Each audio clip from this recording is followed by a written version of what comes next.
ውድ ተመልካቾቻችን በአገልግሎታችን እየተባረካችሁና እየተጠቀማችሁ እንደሆነ ተስፋ አደርጋለሁ።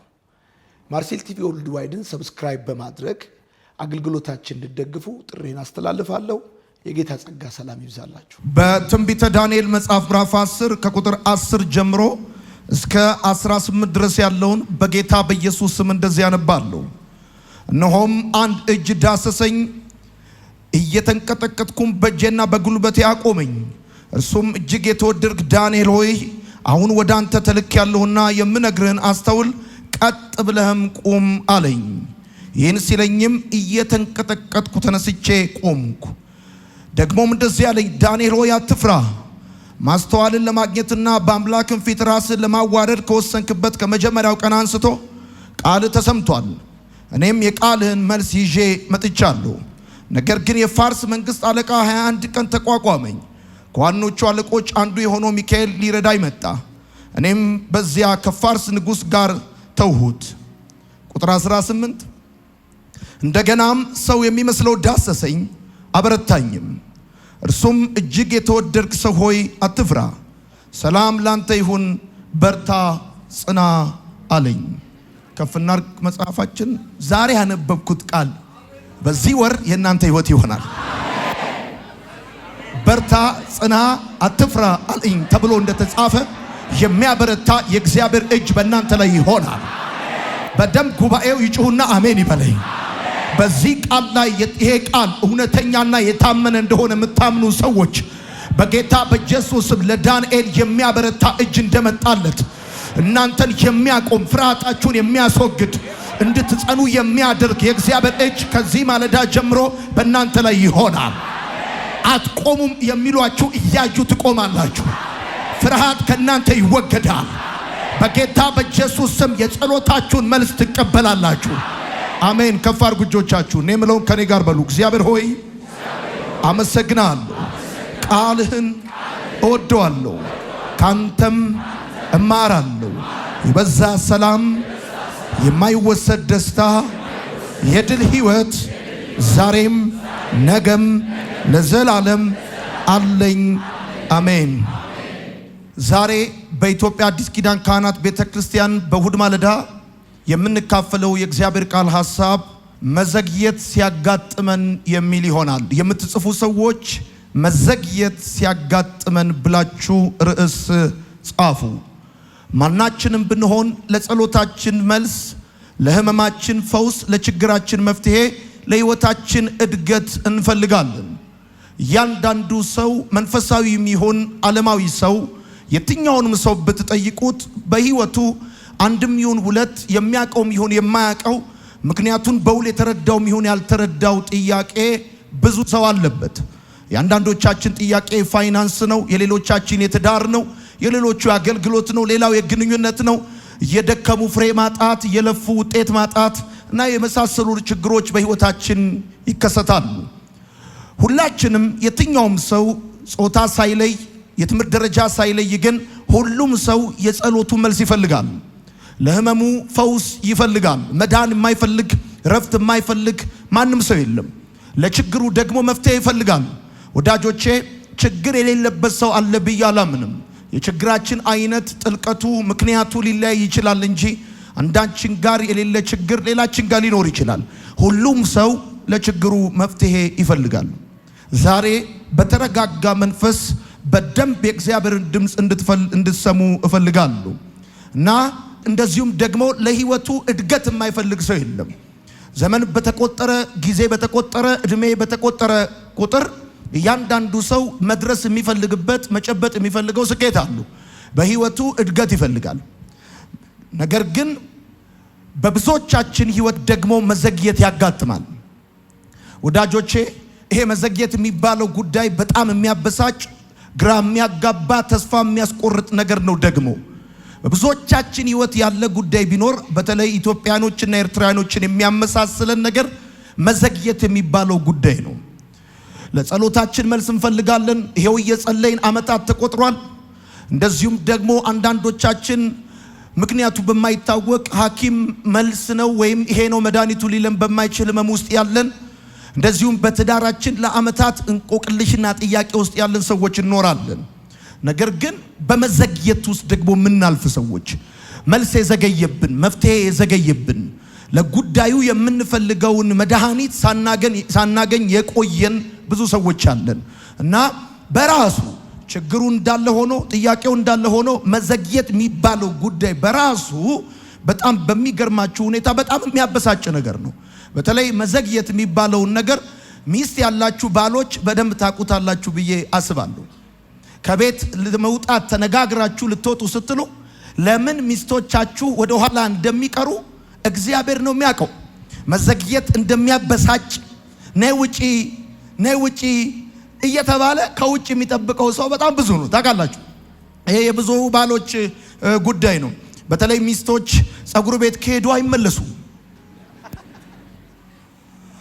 መዘግየት የሚባለው ነገር ያበሳጫል። በተለይ የሆነ ነገር ጠብቀህ ፈልገህ በጣም ፈልገው፣ በተለይ ደግሞ በጣም ፈልገው ክሪቲካል በሆነ ሁኔታ ፈልገው።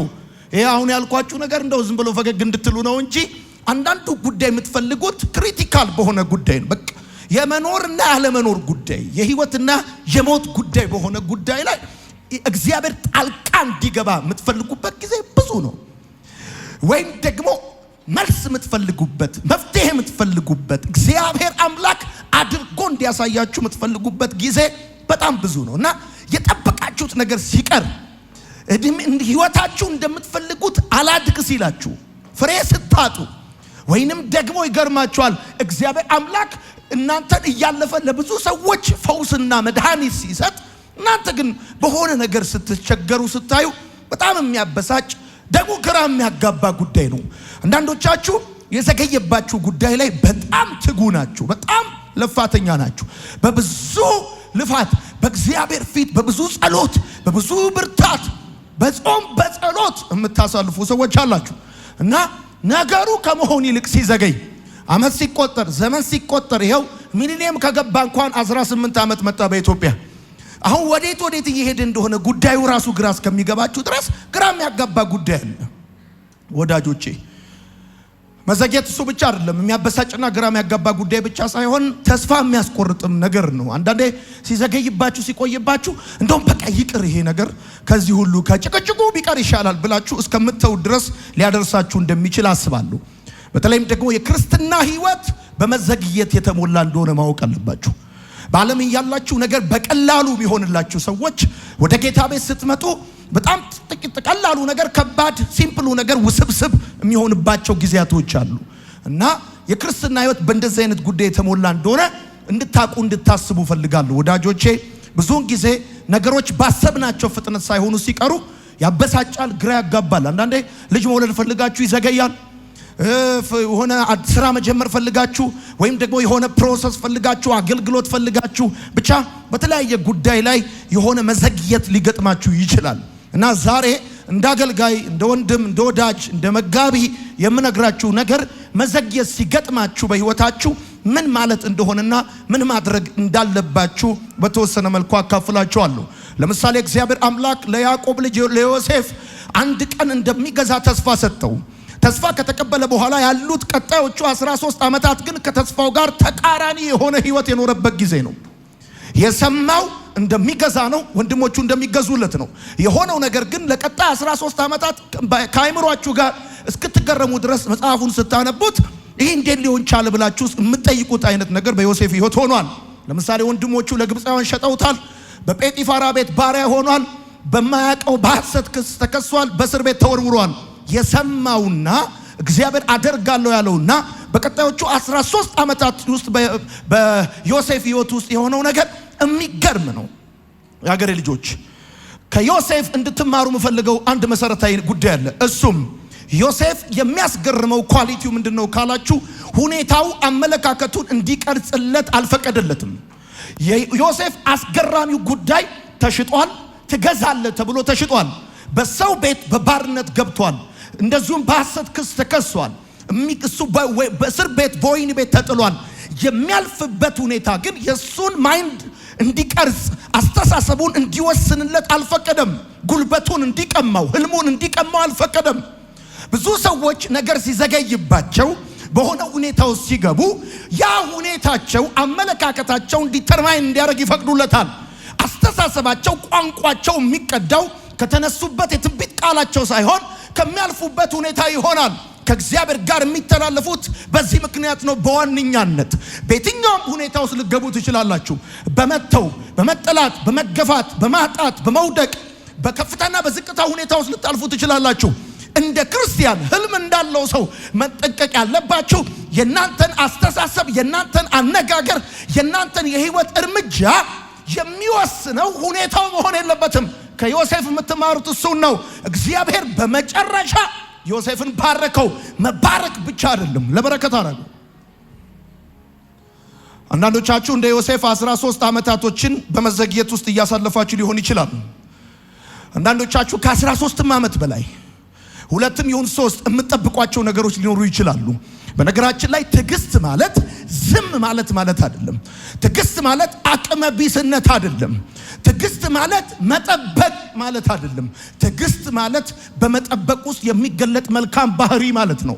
በመልካም ጸባይ መጠበቅ ማለት ነው። ትዕግስት ማለት እያጉረመረሙ መጠበቅ ማለት አይደለም። እያኮረፉ መጠበቅ ማለት አይደለም። ትዕግስት ማለት ስትቀበሉ እንደምትደሰቱት ስትጠብቁ መደሰት ማለት ነው። አንዳንድ ሰዎች ሲቀበሉ እንደ ሰንባቦ ሳይዘላሉ ያሸበሽባሉ። ከፊት እነሱ ናቸው፣ ያስጨንቃሉ፣ ወንበሩን ይሰብራሉ፣ ፕሮግራም መሪውን ያስጭብቃ መውጫ መግቢያ ያሳጠዋሉ። ልክ ግን ሲጠብቁ ፊታቸው ይረዝማል። ዶንኪ ፌስ ነው የሚሆነው። ያኮርፋሉ፣ ሩቅ ይቀመጣሉ። በቃ ያስታውቅባቸዋል ነገር እንደተያዘባቸው እንደቆየባቸው ምናምን። ስለዚህ መረዳት ያለባችሁ ነገር ምንድን ነው?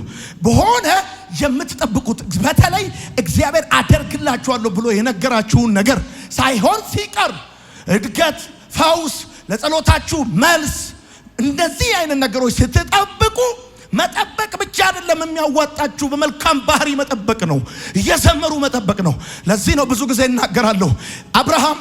አብርሃም በግ ይዞ መስዋዕት ይዞ ይመጣል፣ እግዚአብሔር ባዶ እጁን ይመጣል። እና አብርሃም አያቋርጥም። ለሚገለጥለት ለእግዚአብሔር መስዋዕት ያቀርባል። እግዚአብሔር ይመጣል፣ አብርሃም ይሰዋል። እግዚአብሔር ይመጣል፣ አብርሃም ይሰዋል። እግዚአብሔር ሲመጣ ልጅ ይዞ አይመጣም። አብርሃም ሲመጣ ግን በግ ይዞ ይመጣል። አብርሃም የሚሰዋው ለሚመጣለት እግዚአብሔር እንጂ ለሚያመጣለት ልጅ አይደለም። ስለዚህ አሁን ጉዳዩ እንደዛ ነው። አብርሃምን እግዚአብሔር አምላክ ለጥያቄው መልስ እንዲሰጠው ያደረገው አንደኛው ነገር ምንድነው ካላችሁ፣ ለምሳሌ ዕብራውያን መጽሐፍ ላይ ስታነቡ ሶራን በተመለከተ ምን ይላል? ሳራን ተስፋን የሰጠ የታመነ እንደሆነ ስለቆጠረች ተስፋን የሰጠ የታመነ እንደሆነ ስለቆጠረች ማለት ምን ማለት ነው? አድርጎ ያሳየ እንደሆነ ስላለች። ስለቆጠረች ማለት አድርጎ ያሳየ እንደሆነ ስለቆጠረች፣ ስላሰበች፣ ስላመነች ማለት ነው። በእርጅናዋ ወራት ለመጸነስ በእምነት ኃይልን አገኘቻል። ስለዚህ ተስፋ ስለሆነ ብቻ አካል አይይዝም። ተስፋውን አካል የሚያስይዝ ኃይል የሚባል አሰራር ያስፈልገዋል። ያንን ኃይል የእናንተ የሚያደርገው ነገር ደግሞ እናንተ በመጠበቅ ውስጥ ተስፋውን ስለሰጣችሁ ስለ እግዚአብሔር ያላችሁ ታማኝ አንደርስታንዲንግ ነው። ትክክለኛ ጤነኛ አመለካከት ነው። ተስፋውን ከተቀበላችሁ በኋላ በተስፋውና በተስፋው ፍጻሜ መካከል ባለው የእድሜ ዓመታቶች መካከል ተስፋውን ስለሰጣችሁ አምላክ የተዛባ አስተሳሰብ ካላችሁ ያ ተስፋ ሳይፈጸም ነገር ይራዘምባችኋል፣ ይቆይባችኋል። ስለዚህ የተስፋው ፍጻሜ እንዲፈጥንላችሁ ከፈለጋችሁ ማድረግ ያለባችሁ ነገር ምንድነው? እናንተ ተስፋውን ስለሰጣችሁ ስለ እግዚአብሔር ጤነኛ አመለካከት መያዝ። ማለትም ኢዮብ ከሌላው ሁሉ መከራ ካየ ሰው የሚለየው ከገባበት ሁኔታ ሲወጣ ከመግባቱ በፊት ስለ እግዚአብሔር የነበረውን አመለካከት ሳያስነካ መውጣቱ ነው። ኢዮብ ከዛም በፊት ስለ እግዚአብሔር የነበረው ከዛም በኋላ ስለ እግዚአብሔር የነበረው አመለካከት የሚገርም ነው። የማይመረመረውን ታላላቅ ነገር የማይቆጠረውን ታምራት ያደርጋል ሲል ኢዮብ የሚገርም ሰው ነው። የሚቆጠር ነገር እጁ ላይ ኖሮ አይደለም የማይቆጠረውን ያለው። ምንም የሚቆጠር ነገር በሌለበት የማይቆጠር አለ። የማይመረመረውን ታላላቅ ነገር ያለው ሰውነቱን በገል እያከከ ነው። እንዲህ አይነት አመለካከትና ስለ እግዚአብሔር አቋም ጽናት በሕይወታችሁ ሲኖር ልዩነት ያመጣል። ምላችሁ ፈልጌ ነው። ለጸሎታችሁ መልስ፣ ለችግራችሁ መፍትሄ፣ ለህመማችሁ ፈውስ ትፈልጋላችሁ። ነገር ግን ደግሞ መዘግየት በሕይወታችሁ ሊያጋጥማችሁ ይችላል። ከዮሴፍ ሕይወት በዋነኛነት የምትማሩት ነገር ምንድነው ሲባል ሁኔታው አመለካከቱን እንዲወስንለት አልፈቀደለትም። ተስፋውን ህልሙን እንዲቀማው አልፈቀደለትም። ወዳጆቼ የምትጽፉ ሰዎች በብዙ ምክንያቶች መዘግየት ሊያጋጥማችሁ ይችላል። የምትጽፉ ሰዎች በብዙ ምክንያቶች መዘግየት ሊያጋጥማችሁ ይችላል። ከነዚህ ምክንያቶች መካከል ግን ሶስቱ ዋና ናቸው። ዛሬ በዚህ ማለዳ ማካፈላችሁ ምነግራችሁ ከብዙ የመዘግየት ምክንያት በሰው ሕይወት ውስጥ መዘግየት የሚፈጠርባቸው ብዙ ምክንያቶች አሉ። እኔ እንኳን አሁን ምንም መገለጥ በማያስፈልገው ሁኔታ አንድም ሁለትም ሶስትም ብቻ ሳይሆን ብዙ ከመቶ በላይ ሰዎች እዚህ ውስጥ አስነስቼ አንዳንዶቻችሁ በትዳር፣ ሌሎቻችሁ በስራ፣ ሌሎቻችሁ በተለያየ በጤና በልጅ በምናምን መዘግየት የገጠማችሁ ሰዎች እንዳላችሁ አውቃለሁ። እና እንደ መጋቢ ምነግራችሁ ነገር ቢኖር አካሄዳችሁና እርምጃችሁን የሚያጸና ከእግዚአብሔር ጋር ያላችሁ ነገር የሚያስማማ ቃል ስለሆነ ብዙ ምክንያቶች ለመዘግየት ቢኖሩም ከነዚህ መካከል ግን ሶስት ዋና ዋና ምክንያቶች እንዳሉ አስባለሁ። የመጀመሪያው የምትጽፉ ሰዎች አጋንንት ነው። አጋንንት በሕይወታችን መዘግየት እንዲፈጠር ሊያደርግ ይችላል። እንዲዘገይ ነገሮቻችን እግዚአብሔር እንዲሆንልን ያሰበው ነገር እንዳይሆንልን ሊያዘገይ ይችላል። አሁን ያነበብኩላችሁ የትንቢተ ዳንኤል መጽሐፍ ምዕራፍ 10 ከቁጥር 10 ጀምሮ ስታነቡ ዳሰሰኝ፣ ከዛስ እየተንቀጠቀጥኩ ቆምኩኝ። ከዛስ የመልአኩ ሲናገር እንደዚህ ያለው ደግሞም እንደዚህ ያለኝ ዳንኤል አትፍራ፣ ማስተዋልን ለማግኘትና በአምላክ ፊት ራስን ለማዋረድ ካሰብክበት ከመጀመሪያው ቀን አንስቶ ቃል ተሰምቷል፣ ጸሎት ተሰምቷል። ራስን በእግዚአብሔር ፊት ለማዋረድ ከወሰንክበት ቀን ጀምሮ፣ ለጌታ ራስን ለማስገዛት ከወሰንክበት ቀን ጀምሮ ማስተዋልን ለማግኘትና ለአምላክም ራስን ለማዋረድ ከወሰንክበት ቀን ጀምሮ ጸሎት ተሰምቷል። ልክ የዛን ቀን ልክ ስትንበረከክ፣ ልክ ስትጸልይ፣ መቼ ራስን ለእግዚአብሔር ለማስገዛት ወስነ የተንበረከክ ቀን፣ የጸለይክ ቀን ጸሎት ተሰምቷል። ከዛስ እኔም የቃልን መልስ ይዤ መጥቻለሁ። ነገር ግን አለው። አያችሁ የሰውዬ ጸሎቱ ተሰምቷል፣ ነገር ግን አለበት። ከዛስ የፋርስ መንግስት አለቃ 21 ቀን ተቋቋመኝ ብሎ አለው። እንዳልመጣ ያዘገየኝ የፋርስ መንግስት አለቃ ነው። አየሩ ላይ ያለ የመናፍስት ዓለም መዋቅር አለ። አርኮን ታስኩሪዮስና ኮስሞክራቶስ የሚባል እና ይሄ የመናፍስት ዓለም መዋቅር መልስን ይዤ እንዳልመጣ አዘገየኝ አለ። ስለዚህ መዘግየትን በሰው ሕይወት ውስጥ አጋንንት ሊፈጥረው እንደሚችል ማሰብ በጣም ተገቢ ነው። እግዚአብሔር ያሰበልንን እንዳይሆንልን ሰይጣን ይፈልጋል። የዳንኤልን ጸሎት ያዘገየው አጋንንት ነው። ወዳጆቼ ይሄ መዘግየት ግን ጊዜያዊ መዘግየት ነው። ጻፉ። አጋንንት በእናንተ ሕይወት የሚያደርገው መዘግየት ጊዜያዊ ነው፣ ዘላቂነት የለውም። የተወሰነ ቀን ሊገዳደራችሁ ይችላል፣ ግን ነገራችሁን እንደያዘ አይቀርም። ይለቃል፣ ይተፋል። በራችሁን እንደዘጋ፣ መንገዳችሁን እንደዘጋ አይቀርም። ከፍ አድርጉ በጌታ በኢየሱስ ስም። ነገራችሁ በጠላት የተያዘባችሁ በኢየሱስ ስም የተመታ ይሆን። በጌታ በኢየሱስ ስም ነገራችሁ እግዚአብሔራዊ ባልሆነ እጅ የተያዘባችሁ፣ በራችሁ የተዘጋባችሁ በጌታ በኢየሱስ ስም ዛሬ ማለዳ የተለቀቀ ይሆንላችሁ። አውቀዋለሁ የኔን ነገር የያዘው እግዚአብሔር አይደለም፣ የኔን ነገር የያዘው ክፉ ነው፣ አጋንንት ነው፣ የአመፅ እጅ ነው የምትሉ ሰዎች ነገራችሁን የያዘ እጅ በኢየሱስ ስም የተመታ ይሆን። ደግሜ ልጸልይላችሁ። በእግዚአብሔር ቃል ላይ ሆኜ ስጸልይላችሁ አሜን እንድትሉ ፈልጋለሁ። እድገታችሁን፣ በረከታችሁን፣ የጸሎታችሁን መልስ፣ ለውጣችሁን የያዘ ክፎች በኢየሱስ ስም የተመታ ይሆን።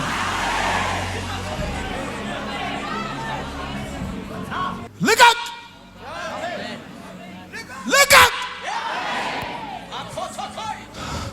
21 ቀን አዘገየኝ አለ። ልቀቅ! 1 ዓመት፣ 2 ዓመት፣ 3 ዓመት፣ 4 ዓመት፣ 5 ዓመት የቅዱሳንን መልስ ያስክ በር የዘጋ መንገድ የዘጋ በጌታ በኢየሱስ ስም እዚህ ኢትዮጵያ አየሩ ላይ የሚሰራ አለቃ መንፈስ የተመታ ይሆን።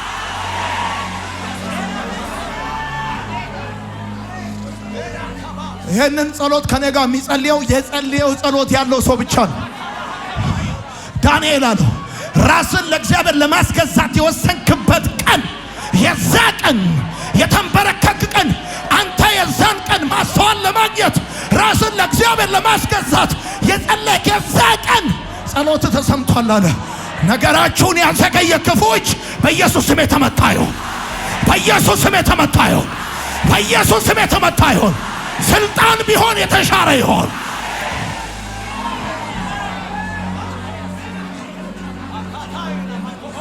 እሑድ መምጣት ያለብህ ትንቢታዊ መልእክት አለኝ ብለህ አምነህ ነው።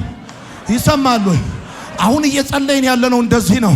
ድምፅን በድምፅ በሚሽር አምላክ፣ ትእዛዝን በትእዛዝ በሚሽር አምላክ ፈውሳችሁን ያዘገየ እጅ በኢየሱስ ስም ይመታ።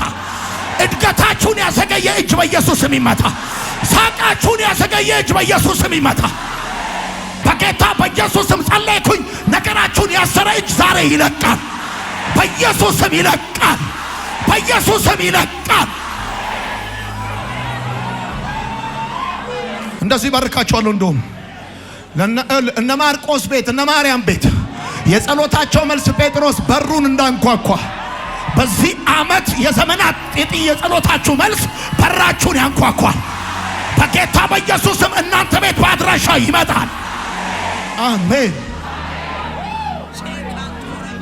ይኸውልሽ እዚህ ቤት ያላችሁ ሴቶች በአብዛኛው በጸሎት አትታሙም። በስውርም ይሁን በግልጽ የጸለይሽው ጸሎት ዘንድሮ አካል ይዞ እንደ ዝናብ አንቺ ቤት ይወርዳል። በጌታ በኢየሱስ ስም ይሆናል። አሜን። አሁን አንድ ጉዳይ ነው። መዘግየትን የሚፈጥሩ ምክንያቶች አሉ፣ ብዙ ናቸው። ከነዚህ ውስጥ አንዱ አጋንንት ነው። የጸሎትን መልስ የሚያዘገይ፣ እድገትን የሚያዘገይ፣ የሆነ ነገርን የሚያዘገይ ይሄ ጊዜያዊ ነው ነው የምላችሁ። ይሄ ጊዜያዊ ነው። ይሄ ጊዜያዊ ነው። ይሄ ጊዜያዊ ነው። የሚቀጥል አይደለም። የሚቀጥል አይደለም። እውነቴን ነው የምነግራችሁ። አሁን የሆነ ተጽዕኖ ውስጥ እንዳላችሁ የሚሰማችሁ ሰዎች ቅርብ ጊዜ ከተጽዕኖ በላይ ትራመዳላችሁ። እስከሚሰማችሁ ድረስ የትኛውም አይነት ተጽዕኖ ከእጃችሁ ላይ ይነሳል፣ ከቤታችሁ ላይ ይነሳል፣ ከአገልግሎታችሁ ላይ ይነሳል፣ ከፋይናንሳችሁ ላይ ይነሳል።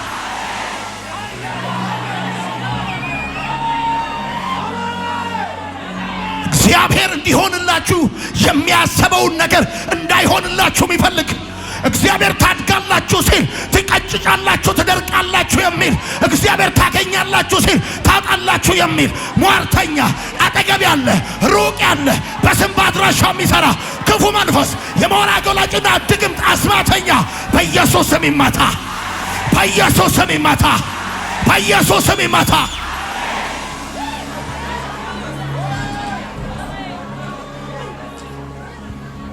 ኢየሱስ ጌታ ነው። I feel it ይሰማኛል። ገብቷል። ሰንበላጥና ጦቢያ አረባይም ጌሳም ቢችሉ ሊያስቆሙት ካልቻሉ ሊያስተጓጉሉት ነው የሞከሩት። አየ ሰይጣን እንደዚህ ነው። ከቻለ ነገርህ እንዳይሆን ካልቻለ ደግሞ እንዲስተጓጎል ነው። ለምን ምድር ላይ የምትኖረው አጭር ጊዜ ነው። 60 ነው 70 80 ነው። ከዛም በኋላ ከሆነ ድካም ነው። ነገር በትክክለኛው ጊዜ እጅ እንዳይገባ እንዳትባረክ እግዚአብሔር ያደረገልን እንዳትመሰክር ተራው ያንተ እንዳይሆን ተራው ያንተ እንዳይሆን አፌን በሳቅ ሞላው ብላሴን በልልታ ብለህ እንዳዘምር የሚፈልግ ክፉ መንፈሳል። ዘንድሮ ግን እነግርሃለሁ አፌን በሳቅ ሞላው ብላሴን በልልታ ጠላቴ ማቅለበሰ አከበረኝ ጌታ የምትልበት ዓመት ይሆናል። ይሆናል። ይሆናል። ኢየሱስ ጌታ፣ ኢየሱስ ጌታ፣ ኢየሱስ ጌታ።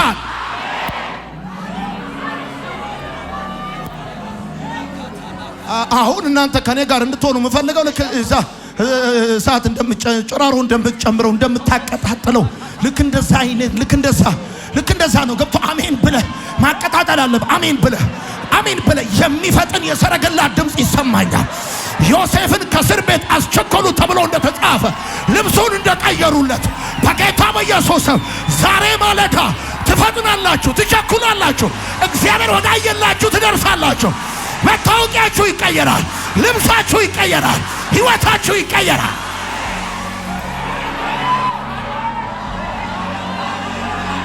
አሜን። ሴ አሜን። ዞር በል አንተ ክፉ ሄድ ከአጠገቤ ብሏል። ተመስገን ማርቆስ። ዞር በል አንተ ክፉ ሄድ ከአጠገቤ ገለል በል ከአረለ ያለው ስራዬን ልስራበት።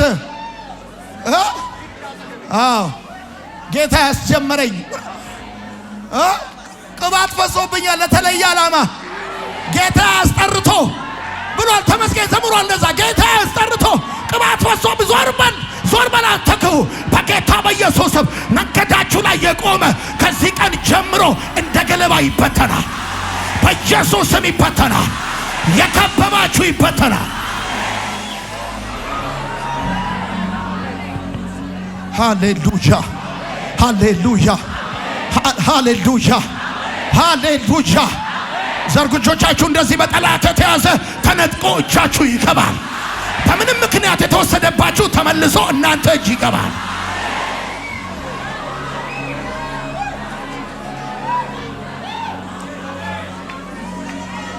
እና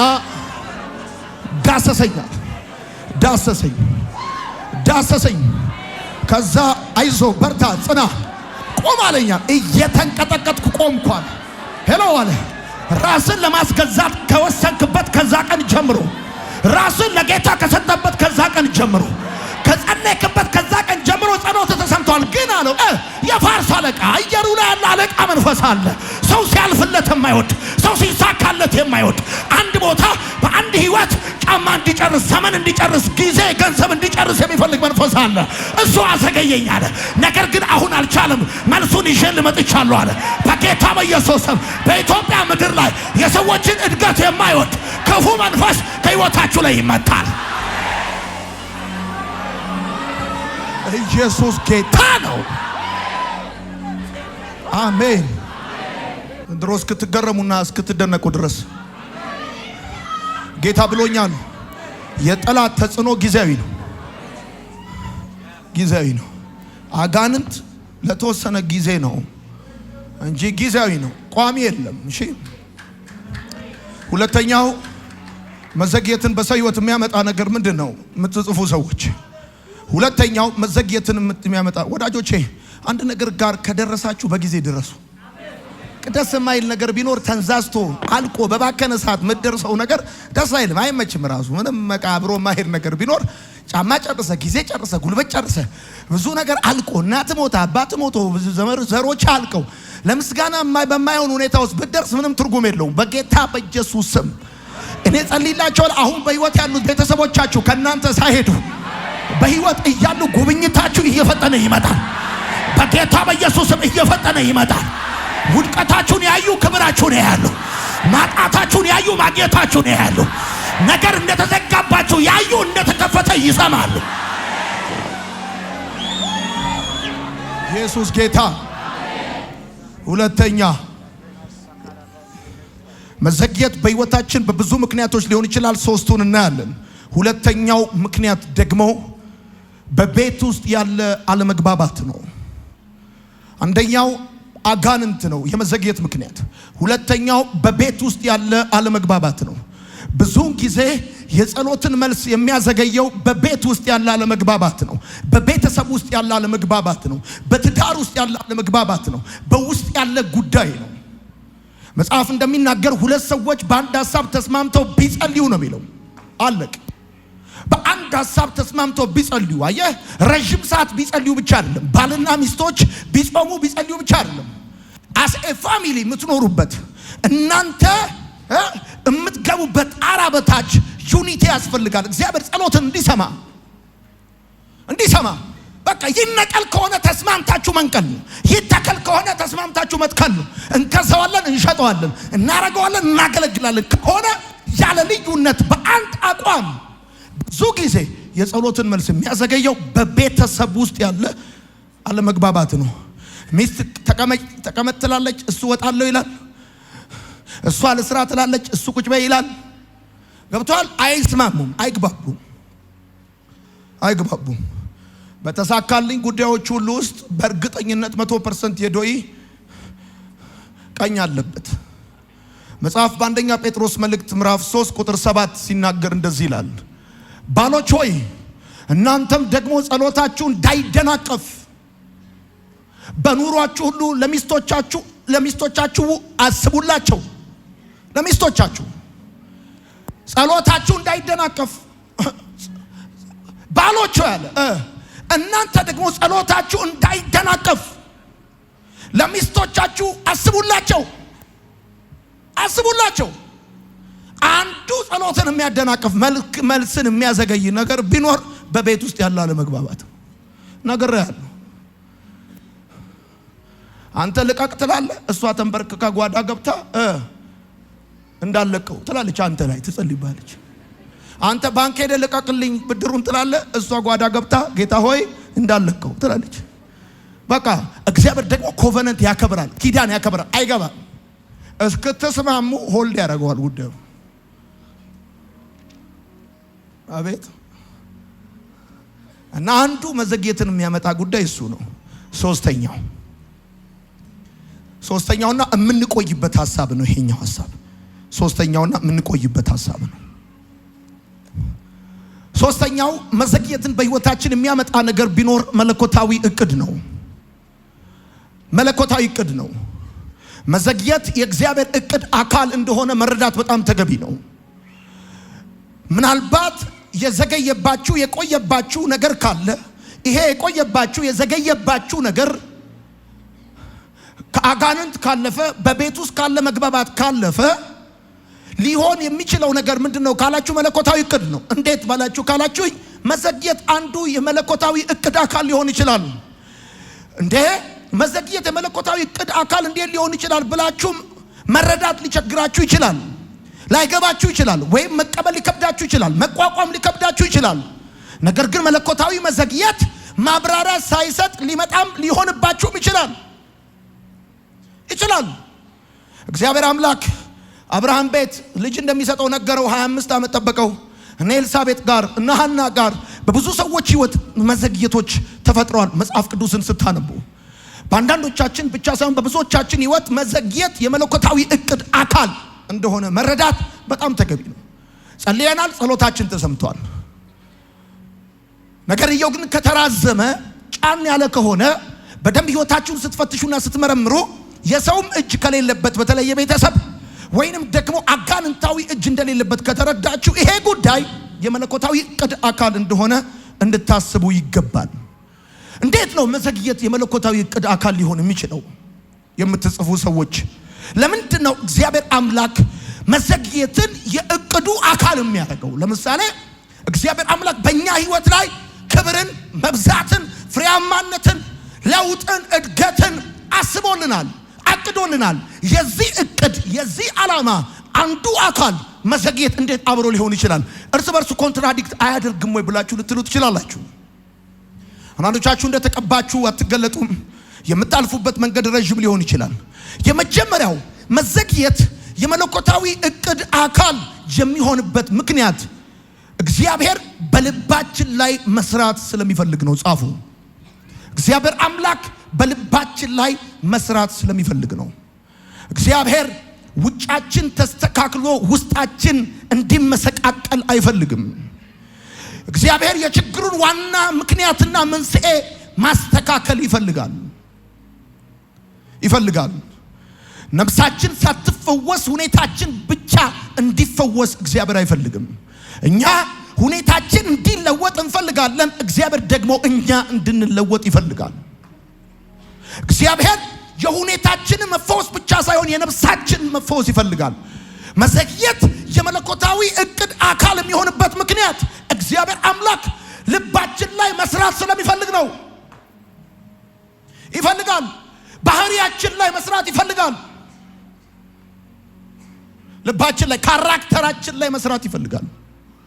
የሚሰጠንን ነገር፣ የሚያረግልንን ነገር፣ የሚከፍትልንን በር፣ የሚያመጣልንን ክብርና ሞገስ ባልተለወጠ ባልተቀየረ ምቹ ባልሆነ ለእግዚአብሔርም ለራሳችንም በማያዋጣ የልብ አቀማመጥ ነገሩን ሊያደርግልን አይፈልግም። ስለዚህ እግዚአብሔር አምላክ በልባችን ላይ ሊሰራ ስለሚፈልግ መዘግየትን የእቅዱ አንድ አካል ያደርገዋል። አንዱና መሰረታዊ ጉዳይ እሱ ነው።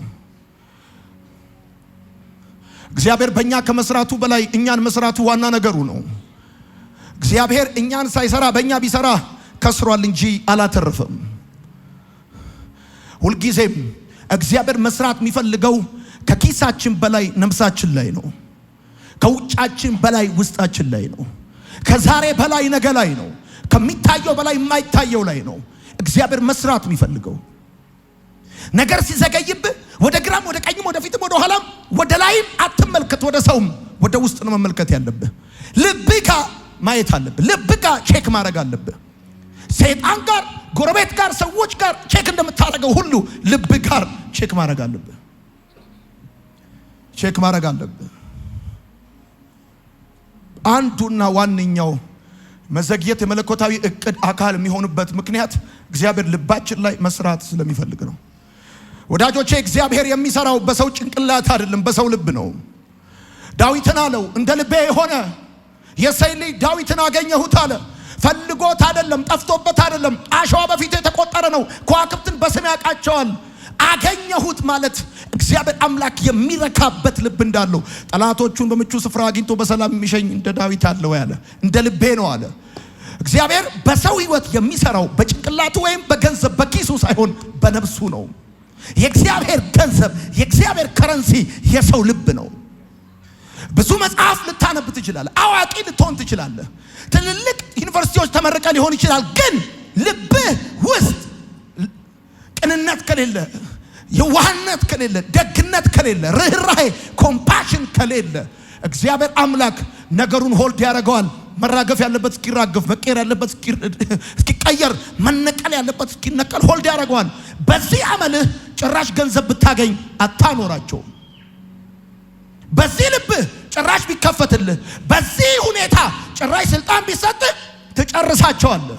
ስለዚህ እግዚአብሔር ለማ ስልጣን፣ ለማ ገንዘብ፣ ለማ ስኬት፣ ለማ ፌቨር፣ ለማ ከፍታ መስጠት እንዳለበት ያውቃል። እግዚአብሔር የሚነግደው፣ እግዚአብሔር የሚሰራው፣ እግዚአብሔር የሚሰራው፣ እግዚአብሔር የሚያጭደው ከሰው ጭንቅላት ጋር ሳይሆን ከሰው ልብ ጋር ነው። በህይወቴ ባየው በመጣሁባቸው ዓመታት የተረዳሁትና ያረጋገጥኩት ነገር ቢኖር እግዚአብሔር በማንም ዕውቀት ሰርቶ አያውቅም። እግዚአብሔር በማንም ገንዘብ ሰርቶ አያውቅም። እግዚአብሔር በማንም ጉልበት ሰርቶ አያውቅም። እግዚአብሔር በሰዎች ቅንነትና ልብ ነው የሚሰራው። ስለዚህ መዘግየት የመለኮታዊ እቅድ አካል የሚሆንበት ምክንያት ምንድነው? ልብ ነው። ልብ ነው። ልብ ነው። አንዳንዱ የሆነለት ይመስለዋል። ሰይጣን ዥዋዥዌ ያጫወተው ነው። ወደዛ የሄደ ሰው ዥዋዥዌ ላይ ታል በሄደበት ፍጥነት ይመለሳል። አንዳንድ ሰው አይታል 2 ዓመት መኪና ይገዛል፣ 4 ዓመት በእግሩ ይሄዳል። ከ6 ዓመት በኋላ ሰርቪስ ቤት ይገዛል። ከዓመት በኋላ ከኪራይ ቤት ይባረራል። እንደዚህ ሰይጣን የሚያጫውታቸው ሰዎች አሉ። ሰይጣን ሰጥቶ አይቀርም፣ ይሰጣል፣ ይቀበላል። ዥዋዥዌ ነው የሚያጫውት። እግዚአብሔር ግን ከሰጠ ሰጠ ነው። እግዚአብሔር ከሰጠ ሰጠ ነው። ከከፈተ ከፈተ ነው። ካደረገ አደረገ ነው። ከፍ አድርጉ እጆቻችሁን። የማይወሰድ በር፣ የማይዘጋ በር፣ የማይወሰድ በረከት ዘንድሮ በጌታ በኢየሱስም እጃችሁ ይገባል። አሜን ይባላል። ወዳቸዋለሁ። ሁለተኛው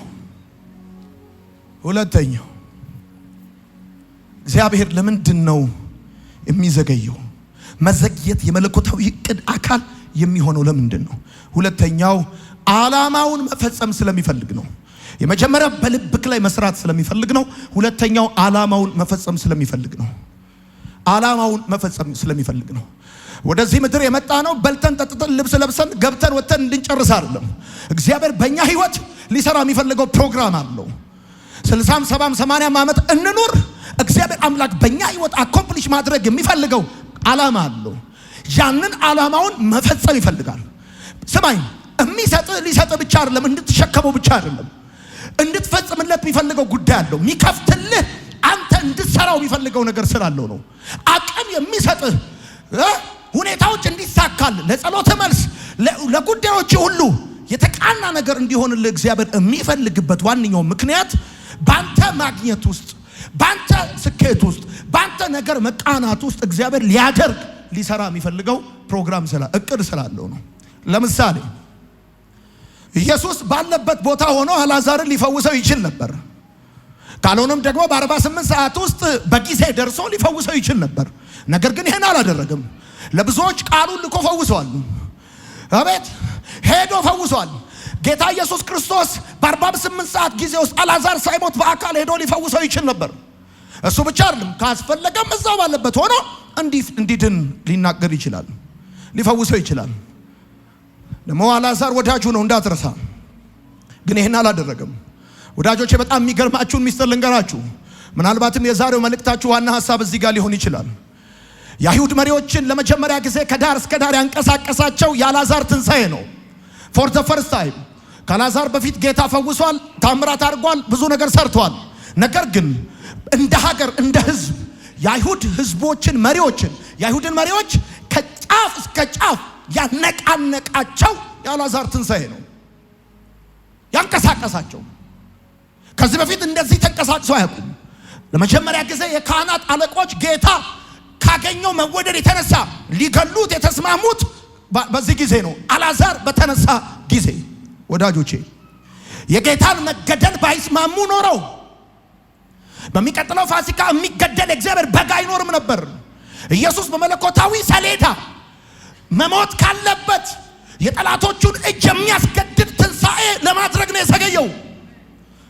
ዮሐንስ ወንጌልን ስታነቡት ለመጀመሪያ ጊዜ ካህናት አለቆች ተሰብስበው ኢየሱስን ለመግደል የተስማሙት ከአልዓዛር መነሳት በኋላ ነው ጌታ የዘገየው። ከዚህ በፊት ሕያዋኖችን ፈውሷል፣ ሊገሉት ግን አልተስማሙም። አሁን እንደዚህ ነው። ኢየሱስ በመለኮታዊ ሰሌዳ መሞት ካለበት የጠላቶቹን እጅ የሚያስገድድ ትንሣኤ ለማድረግ ነው ጌታ የዘገየው። ለምን? አይሁዶቹ አንድ ነገር ያውቃሉ። ሰው 30 ቀን ያለ ምግብ መቆየት እንደሚችል፣ ሰው 3 ቀን ያለ ውሃ፣ 3 ደቂቃ ያለ አየር መቆየት እንደሚችል ያውቃሉ። 4 ቀን ግን መቃብር ውስጥ ገብቶ ሰው እንደማይቆይ ያውቃሉ። ጌታ ከሰማይ የመጣው ፊልም ሊሰራ አይደለም፣ የአብን እቅድ ሊፈጽም ነው። የአብን እቅድ መፈጸም ካለበት ደግሞ ይሄን እቅድ የሚያስፈጽሙ እጆች፣ የጠላት ክንዶች መንቀሳቀስ አለባቸው። ይሄንን የጠላቶቹን እጅ የሚያስገድድ ተአምራት ለማድረግ የመረጠው ወዳጁን ነው። ወዳጁን አንዳንድ ጊዜ እግዚአብሔር አምላክ መዘግየትን የመለኮታዊ እቅዱ አካል የሚያደርገው ኖረ ብቻ እንዳታልፍ፣ በልተ ብቻ እንዳታልፍ፣ ጠጥተ ብቻ እንዳታልፍ፣ ክፉ እጆች በአንተ ላይ እንዲከፉ እንዲነሱ የሚያደርገው እግዚአብሔር አምላክ በዚህ ሲዝን ሊሰራ የሚፈልገው ነገር ካለ በዛ ሰሌዳ በዛ መለኮታዊ ካላንደር ነገር እንዲሆን ከፈለገ እግዚአብሔር መዘግየትን የመለኮታዊ እቅዱ አካል ያደርገዋል። ዮሐንስ ወንጌል መጽሐፍ ምዕራፍ 11 እንደዚህ ይላል። ኢየሱስ ይህን ካለ በኋላ በታላቅ ድምፅ አልዓዛር ናውጣ ብሎ ተጣራ። የሞተውም ሰው እጅና እግሩ በቀጭን ስስ ጨርቅ እንደተጠቀለለ ፊቱን በሻሽ እንደተጠመጠመ ወጣ። አንብበው ቃሉን ወጣ። ኢየሱስም መግነዙን ፍቱትና ይሂድ አላቸው። ስለዚህ ወደ ማርያም ከመጡት ኢየሱስ ያደረገውን ካዩት አይሁዶች ብዙዎች በእርሱ አመኑ። አንዳንዶቹ ግን ሄደው ኢየሱስ ያደረገውን ለፈሪሳውያን ተናገሩ። ከዚያም የካህናት አለቆችና ፈሪሳውያን የአይሁድን ሸንጎ ስብሰባ ጠሩ። አሁን በሚመጣው ፋሲካ የሚታረድ የእግዚአብሔር በግ ያስፈልጋል። ይሄ የሚመጣው ፋሲካ የመለኮት አፖይንትመንት ነው። ይሄ ፋሲካ አይታለፍም። ይሄ ከፊት ያለው ፋሲካ ሰማይና ምድር ይታረቃል። የጥል ግድግዳ ይፈርሳል። ሄሎ መጋረጃው ይቀደዳል። ለዚህ ሸንጎን የሚሰበስብ ታምራት ያስፈልጋል። የጠላቶቻቸውን እጅ የሚያበረታ ታምራት ያስፈልጋል። ኢየሱስ ላይ በጭካኔ የሚነሳ ያስፈልጋል። ስለዚህ ከዚህ በፊት ሕያዋንን ፈውሷል፣ ሸንጎ አልተሰበሰበም። አሁን ግን ሊቋቋሙት የማይችሉት በወዳጁ በአልዓዛር ይሸታል በተባለ አፍንጫ በተያዘበት አክትቦለታል የተባለውን እኮ ጠራው፣ ቀሰቀስ። ብዙዎች አመኑ፣ የሆነው ነገር ሰሙ፣ ስብሰባ ጠሩ። እነርሱም እንደዚህ ያሉ፣ ይህ ሰው ብዙ ታምራዊ ምልክቶችን እያደረገ ስለሆነ ምን ብናደርግ ይሻላል? እንዲሁ ብንተወው ሰው ሁሉ በእርሱ ያምናል። ሮማውያን መጥተው ስፍራችንና ሕዝባችን ይወስዱብናል።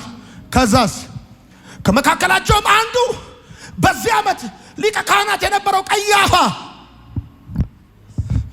ሊቀ ካህኑ ነው። የዓመቱን የመስዋዕት በግ የሚወስነው የሰማኝ ሰው ካለ ሊቀ ካህኑ የዓመቱን የፋሲካ ፕሮግራም የሚመራው ሊቀ ካህኑ ነው የሚለውን ተመልከት። ቀያፋ እንዲህ ሲል ተናገረ። እናንተ እኮ ምንም አታውቁም እና ህዝቡ ሁሉ ከሚጠፋ ስለ ህዝቡ አንድ ሰው ቢሞት የሚሻል መሆኑን አታስተውሉ? ሊቀ ካህኑ ማለት የስርየትን ስርዓት የሚወስነው ህዝቡን ወክሎ በእግዚአብሔር ፊት የሚገባው ሊቀ ካህኑ ህዝቡ ሁሉ ከሚጠፋ አንድ ሰው ቢጠፋ የተሻለ የሚሆን አይመስላችሁ? አታስተውሉ ማላችሁ። ከዛስ ይሄን ያለው ከራሱ አልነበረም። ይሄን ያለው ከራሱ አልነበረም፣ ከሰማይ ነው የገባው ሰው። ይሄን ያለው ሰውየው ከራሱ አይደለም። አሁን ጌታ አልዓዛር ጋር የቆየው አልዓዛር ጋር የዘገየው ከረጅም ሺህ ዓመት በፊት የተነገረው የተስፋ ቃል እንዲፈጸም ከፊት ላለው ፋሲካ የመስዋዕት በግ ያስፈልጋል። ይሄንን የመስዋዕት በግ የሚወስን ሸንጎ ያስፈልጋል። ሸንጎን የሚሰበስብ ተአምራት ግድ ነው። አሁን ተረበሽ። ከዚህ በፊት ኢየሱስን ለመግደል እንደዚህ ባለ ሁኔታ በሸንጎ አልተሰበሰቡም። ከዛስ ይሄን ያለው ከራሱ አልነበረም። ነገር ግን በዚያች ዓመት ሊቀ ካህናት እንደመሆኑ ኢየሱስ ለአይሁድ ሕዝብ እንዲሞት ትንቢት መናገሩ ነበር። ሊቀ ካህናት እንደመሆኑ በዚህ ዓመት ማን መሞት እንዳለበት የሚወስነው ማን ነበረ? ሊቀ ካህኑ ነው፣ ቀያፋ ነው። ከዛስ ለዚያም ሕዝብ ብቻ ሳይሆን የተበተኑትን የእግዚአብሔር ልጆች በአንድነት ለመሰብሰብ ነው ሰውየው እንደዚህ የሚለው። ከዚያን ቀን ጀምሮም ሊገድሉት አሴሩ። የኢየሱስን የመግደል ጥንስስ ሴራ አንብበው። ከዚያን ቀን በፊት አልነበረም፣ ከዚያን ቀን ጀምሮ ሊገድሉት አሴሩ። ስማ፣ ኢየሱስ ባለበት ሆኖ አሁን በተለይ ወዳጁ ከሆናችሁ በጣም የሚወዳችሁ ከሆነ ከናንተ ጋር የጠበቀ ግንኙነት ካለው ከናንተ ጋር ያለው ፕሮግራም የሚበላ የሚጠጣ ብቻ ሳይሆን የሚነዳ ብቻ ሳይሆን በዘመን ውስጥ እግዚአብሔር አምላክ ለዚህ ምድር ሊያረጋው የሚፈልገው ጉዳይ ካለው እግዚአብሔር አምላክ መርጦ የሚዘገየው ይገርማል የሚወዳቸው ሰዎች ህይወት ውስጥ ነው። ይሄን የሚሆንበት ደግሞ ዋነኛው ምክንያት እነግርሃለሁ። ኢየሱስ ባለበት ቦታ አልዓዛር እንዲፈወስ መናገር ይችል ነበር። within 48 hours በአካል ሄዶ ሊፈውሰው ይችል ነበር። ነገር ግን ኢየሱስ በመለኮታዊ ካላንደር ቀጠሮ ለሚቀጥለው ፋሲካ መገደል ስላለበት የጠላቶቹን እጅ የሚያንቀሳቅስ አንድ ከዚህ በፊት ያልተደረገ ዩኒክ ተአምራት መሆን ነበረበት። so here it is the point። እግዚአብሔር አምላክ በህይወታችሁ የሚዘገየው እናንተን የማሰቃየት እናንተን በእናንተ ህይወት ላይ የመቀለድ ፕሮግራም ኖሮት አይደለም። ዓላማውን የመፈጸም በተለይ ወዮ አባት አረጋለሁ ያለ ቀን አሚን ያልክ ቀን ነገር እንደተበላሸው ቁጣወቅ እናት አረጋለሁ አረግሻል አባት አረጋለሁ ለብዙ ትውልድ ደረስ አሜን ምናምን ብለህ አሁን ቢሆን ኖሮ እኔ አሜን አልልም። ሰራባለሁ ገለጥባለሁ የሆነ ነገር አርቅባለሁ ብሎ ሲል አሁን ቢሆን እኔ አሜን አልልም። ቀብቻለሁ ብሎ ሲል የተቀባ ሰው የሚያልፍበትን መንገድ ብታቅ ኖሮ እየተደማመጠን ትል ነበር።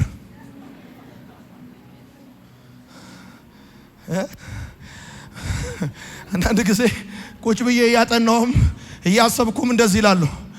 አይ አሜን ያልኩ ቀን ነው ነገር የተበላሸውላል። አንተ ብቻ አገር የምታበላ አረጋለሁ ይላል።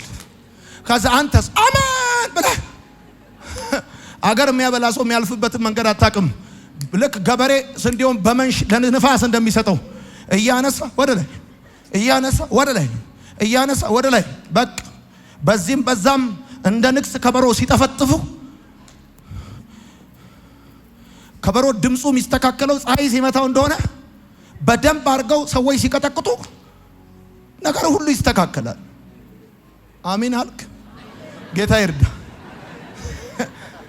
እግዚአብሔር መዘግየትን የመለኮታዊ ዕቅድ አካል የሚያደርገው ዓላማውን መፈጸም ሲፈልግ ነው። በቃ አሁን ጥሩ ሰው ተገኝቷል። አልዓዛር ይባላል። ይወደዋል፣ ይዋደዳሉ። አሞታል፣ እስኪ ብስበት ዝም ይባላል። ይሄ በሽታ ለመሞት አይደለም፣ የእግዚአብሔር ክብር እንዲገለጥ ነው አለ። አሁን ጥሩ ሰው ተገኝቷል፣ ወዳጅ ነው። ጥሩ ሰው ተገኝቷል፣ አሁን ወዳጅ ነው። እሱ ላይ ነገር ይዘገያል። ትዝ ይልሃል የጴጥሮስ በሆነው ታንኳ ውስጥ ቁጭ ብሎ የሌሎቹ ሰዎች ሁሉ ጥያቄ ከመለሰ በኋላ ሲጨርስ ወደ ጴጥሮስ ዞር አለ የሚለው። ባንተ ጊዜ፣ ባንተ ቤት፣ ባንተ ኢኮኖሚ፣ ባንተ ህይወት የሌሎች ሰዎችን ነገር እየጨረሰ ያንተን ጉዳይ ሊያዘገየው ሊያቆየው ይችላል። ይሄ ማለት ካንተ ጋር ያለው ፕሮግራም የሚበላ አይደለም፣ የሚጠጣ አይደለም፣ የሚኖር ተጽፎ የሚያልፍ ለጀነሬሽን የሚተላለፍ እንደዛ ነው ማለት ነው መዘግየት መከልከል አይደለም። እግዚአብሔር ጋር ዓላማውን ለመፈጸም ሲፈልግ ነው።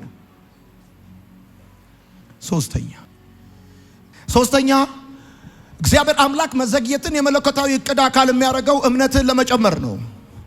3 መዘግየትን በህይወት የሚያመጡ ዋና ዋና ምክንያቶች አሉ። አንደኛው አጋንንት ነው፣ የሱ ጊዜያዊ ነው። ሁለተኛው በቤት ያለ ለመግባባት ነው።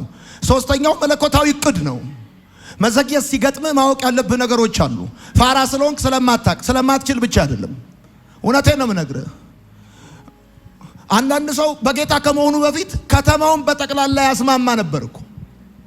ልክ በጌታ ስትሆን የዋየውከው ፕሮግራም አንተ ላይ ዳውንሎድ እንደተደረገ ስለገባ ነው እንጂ ስለማታቅ አይደለም። እና መዘግየት የመለኮታዊ እቅድ አካል ነው ሲባል ላይተረዳ ትችላለህ። መቀበል ሊከብድ ይችላል፣ መቋቋም ሊከብድ ይችላል። ግን መዘግየት ወደ አንተ ህይወትን የመለኮታዊ እቅድ አካል ሲያደርገው ማብራሪያ ሳይነግርህ ሊመጣብም ሊያረግብም ይችላል። በዚህ ምክንያት ነው እንዲህ ማረገው ሳይልህ ማለት ነው።